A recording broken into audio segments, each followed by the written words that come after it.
Intahengirakamaro TV.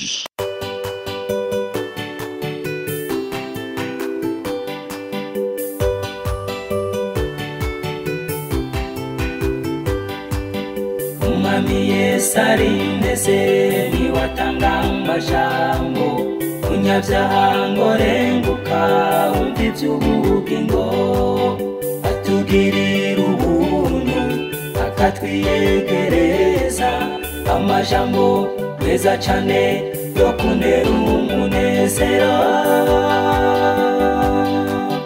niyo meza ndayakunda ntahatanezera.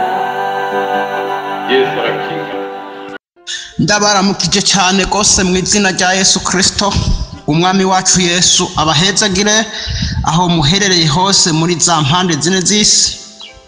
Muri cya kiganiro iteguro Yesu araje, ikiganiro cyama kikwibutsa ko Yesu azogaruka, inzambo umunsi umwe izovuga, ibintu bizohinduka. Bakundwa umwami wacu Yesu, namwe ndababwira twitegure kugaruka kwa Yesu Kristo. Uwo munsi dutazi uteye ubwoba, uwo munsi uzohindura ibintu byinshi ku isi. Uwo munsi bamwe bazobabara, uwo munsi bamwe bazonezerwa. Imana ibahezagire kandi ibahe umugisha. Twame twiyumvira kuri uwo munsi. Dusome rero ijambo ry'Imana. Imana irakoze kunyemereye kongera gusubira kuvugana namwe. Ijambo ry'Imana muri Matayo 15 ku murongo wa 12. Buna bigishwa baramwegera baramubarira baturazi yuko Afarisayo bumvise iryo jambo bakavunika umutima. Arabishura ati igitewe cyose data wo mwijuru atateye kizorandurwa. Bani bahezagire. Naya majambo turabona ingene yabigishwa bariko bavugana Yesu. Tugomba tuvugane kuri iri jambo rivuga ngo ikintu cyose ico Yesu atateye muri wowe akirandure. Imana irandura icyo itateye muri wewe. Abigishwa abafarisayo bumvise ubutumwa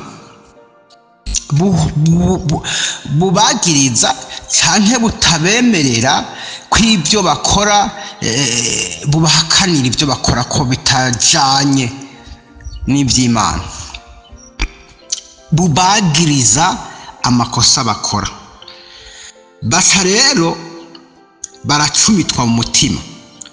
Yesu arababwira ati iri gitatewe cyose na data kizorandurwa. Niri jambo ry'Imana. Imana irandura ikintu cyose gitatewe nayo muri wewe, muri jewe, muri twebwe. Irandura ikintu cyose gitatewe. Niri jambo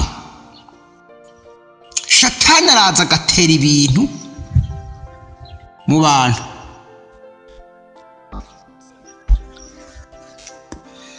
Araza agatera ibintu ajambo mabi mu mutima w'umuntu, akarika, agatera ibyipfuzo, agatera ubushakanye, agatera ubugararije mu mitima y'abantu. Ibyo bikama Yohana naza ngo igiti cyose cyami byiza kiratuturirwa kugira ngo kirushe kwama, ariko igiti gitami byiza kiracibwa. No kuvuga ibyo Shatani ateye, umwasi ni waza kabiba mu mitima y'abantu. Imana dutabara. Umwasi akaza kabiba mu mitima y'abantu, ariko Yesu abiba byiza. Yesu abiba urukundo, Yesu abiba umunezero, Yesu abiba amahoro, Yesu abiba agakiza, Yesu abiba kwizera, kwihangana. Ibyo nibyo Yesu abiba. Hagaca haza umusuma ariwe Shatani, ariwe murandutsi, ariwe mugwaniza, akaza kabiba katera. Yesu rero acavuga ngo ikintu cyose data atateye kizorandurwa. Ibyo atateye mu bikorwa byawe, ibyo atateye mu rugo rwawe, ibyo atateye mu migambi yawe mukundwa bizorandurwa. Imana irandure ibyo itateye muri twebwe, biri muri twebwe. Kuko umuntu usanga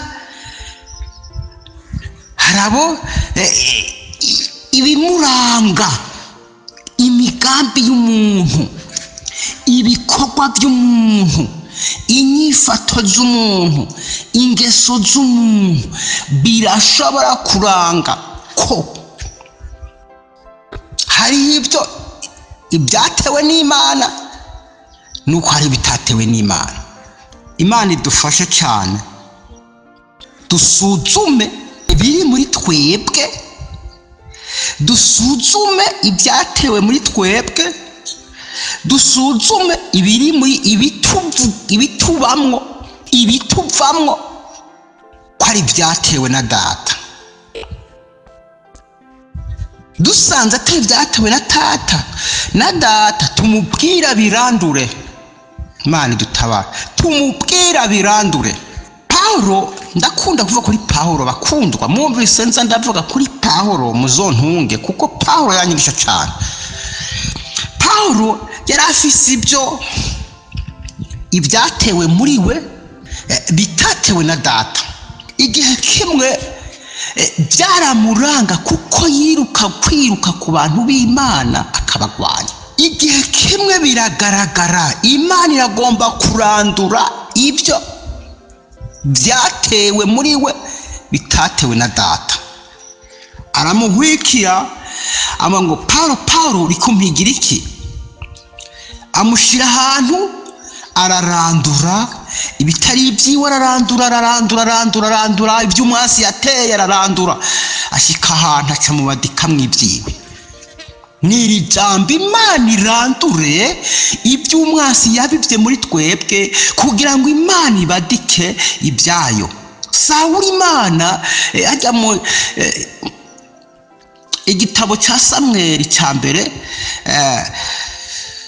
ku gice cy'icenda ku murongo w'10 haravuga ngo Imana imuha umutima musha. Byabimenya birashika, imuha umutima musha. Kuko hari iby'umwasi yabivye muri we, azana ububi, azana urwanko, azana kameremere yiwe, azana ibyipfuzo byiwe, ibyo bikonona umutima w'umuntu, bikonona ubugingo bw'umuntu. Ibyo Yesu yateye bikanyuhwa, ibyo Yesu yateye bigahera. Nico gituma bihiganwa. Ibyo Yesu atera n'ibyo Satani ateramo birahiganwa, ariko Yesu ararandura bigahera. Umuntu akaba icyaremwe gisha, umuntu akaba umuntu musha. Paulo rero Sawuli araba umuntu musha. Sawuli umwami araba umuntu musha. Imana mu mutima musha. Yesu abahezagira, Yesu abaha umugisha. Imana ibarembe mu mutima musha. Muri Zaburi ya 50 ku murongo wa 11 na 12 Dawudi nawe yavuga n'icenda hose aravuga ngo ingene Dawudi yisibye ariko arihana, ngo Mana undeme mu mutima musha. Bisigura ko iby'umwasi yamubivyemwo byarotume yononekara, bituma bamubi, bituma gira ibikorwa bibi, bituma gira ingeso mbi, bituma no mu mutima abona ko yapfuye. Aravuga ngo undeme mu mutima musha. Amen. Imana ituranduremo ibyo itateye byose. Nibahezagire, Imana ibaha umugisha n'aya majambo. Imana irandura ibitayi byayo muri twebwe, ibagarira ibyayo muri twebwe, ivomerera ibyayo muri twebwe, ibitayi byayo birandagure. Umwami abaha umugisha n'aya majambo Yesu yashyize mu mutima wawe. Ikintu cyose Data atateye muri kirandurwe mu izina rya Yesu. urugwanko iri shari riri mu mitima y'abantu, uku gukomanaza imitima, ubugaraji buri mu mitima y'abantu, uku gutihana kuri mu bakristo, urugwanko ruri mu bakristo, iri shari riri mu bakristo, iri shari riri mu bakozi b'Imana, urugwanko ruri mu bakozi b'Imana, ubwibone, ubukunzi bw'amahera, ubukunzi bw'ubusambanyi, Imana ibirandure byose mu izina rya Yesu, iteragira ibyayo muri twebwe. Mana ibahezagire. Mana ndagushimiye kubw'ijambo ryawe nyakubahwa, urihezagire ribe mu mugisha, ribe mu bushobozi ku bantu bawe, rishitse ku cyubahiro wayirungikiye kugira ngo usikane abantu kuguruka mu izina rya Yesu, amen. Ukaba nawe ufise intahe wifuza gutanga cyangwa izindi nyigisho cyangwa ugomba kuduhuza n'ubifise, twandikire kuri ino nimero ya WhatsApp 68 884 981 68 804 981 canke 68 42 14 47 68 42 14 47. Kaze twiteze intahe zivuye muri mwebwe kugira natwe tuzisangiza abandi, izina rya Yesu rirusheho guhabwa icubahiro. Kaze, Imana ibahezagire. Niyo meza ndayakunda ntahatanezera.